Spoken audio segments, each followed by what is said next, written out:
Well, good, everyone. My name's Brian. Welcome to the third and final episode of History here in Little Rock, or Black History here in Little Rock.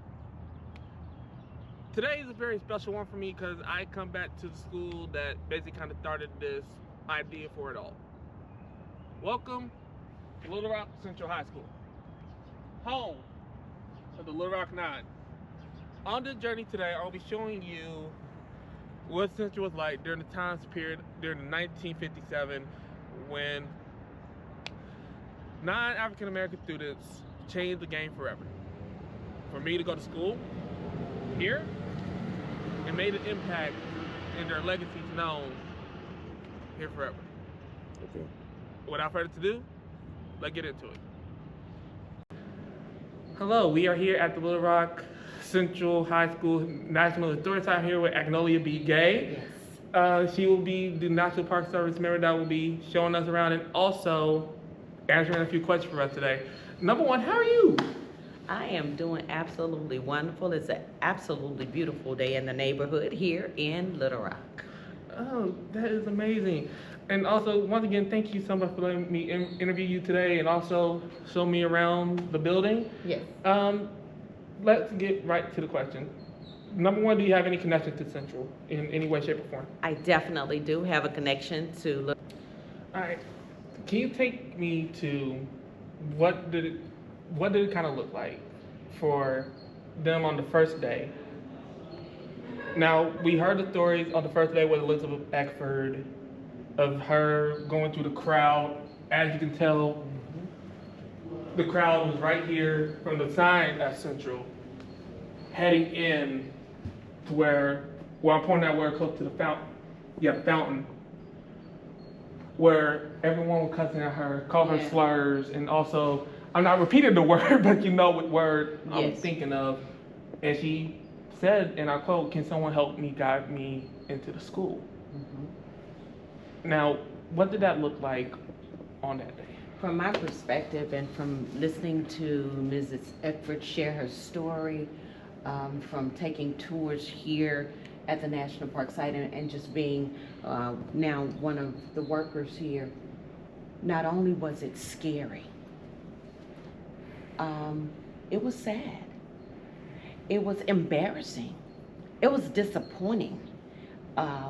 It was all of those things for the state of Arkansas, for America. And imagine you are 16-year-old and you have all of these adults making all of these statements. It is a memory that will never be forgotten. Whenever people think about Arkansas, it is one of the major things that we will have to live with, forever. And this is a story even our young people today understand is important. And it is my hope as I work here as training specialist to make sure that students, even fourth graders, know the story and understand that they not only should know it, but should also tell it and to tell it correctly. Now, it took a couple weeks even for them to even break into the school because a lot of people don't know this. The 25th wasn't even the first attempt. Wasn't even the first attempt for them even to go into Central. This was like their third and final one because they had help from President D. Eisenhower. Correct. Because President D. Eisenhower, I think he got a call or a message from someone that lived in Little Rock at the time. It's like, hey, we are trying to integrate into Central, but we have reinforcements from the National Guard, from the people, from even some of the students inside that did not want to integrate into this. President Eisenhower made a call, said, hey, listen, we need this to happen. We need this to happen, so I'm sending the 101st Airborne down to Little Rock. Yes, he did. Now, I know the 101st Airborne, they camped out there for like I think 2 to 3 weeks before he pulled the plug. Well, before the governor pulled the plug, Governor Forbes at the time. Uh, Getting up every morning and coming to school with troops, with real bayonets, with bullets. And again, just like you said, the Arkansas National Guard was there to keep the 9 out. Mrs. Eckford talks all the time about her experience and how she thought they were there to protect them. And so, but she wasn't scared. All those military, she wasn't afraid until she got to that first entrance and they blocked her. They didn't say anything. They just, stopped her. So she said, "Oh, okay." In her young mind, well, let me go to the middle. Maybe that. And when that guard told her to go across the street, and which is where the mob was, she knew that the Arkansas National Guard was not there for her. Now, when it comes to President Eisenhower, not only did he have conversations with the governor, then Orville Faubus, he saw it on television. When he saw on television what everybody else around the world was saying, he was embarrassed.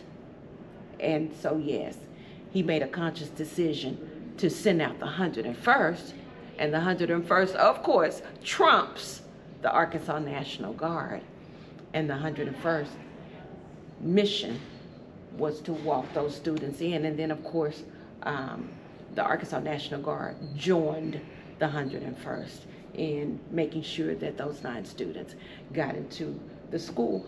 But of course, they walked them into the school, but we also need to remember that they did not go into the classroom with them. They did not go into the bathrooms with them. They did not go into the cafeteria with them.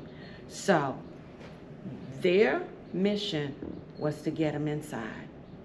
But once they got inside, there was still a lot of things that they were exposed to that was negative.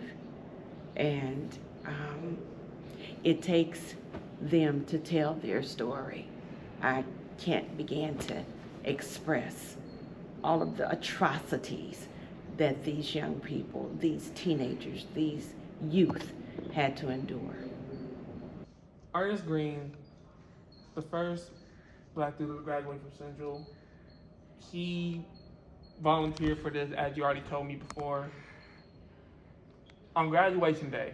Now, this is a rumor that I heard from one of the people that said I went to Central at the time. He said this, and I quote, "They didn't want Ernest to come to the graduation." Correct. And Ernest said, "Nah, I'm coming regardless because my own parents and Dr. King was showing up." Do you think that was a moment in time that put a stamp in history saying, hey, but I know we got many years to come? Oh, for sure. When Mr. Green walked across the stage in 58, it was May of 58, and Dr. Martin Luther King was in the audience. Not only did it make a statement for Mr. Green, it made a statement for Arkansas. It made a statement for the African American community. You learned about the history of those 9 great African American students. 9 students who volunteered their time, their energy, their patience, everything. So you can impact and leave a legacy behind. For me, it died, but African American students that wanted to come to Central as well. The school has so much history behind it. We ended off as one of the most famous and most historic. Thank you, Little Rock 9. And once again, thank you, Central High.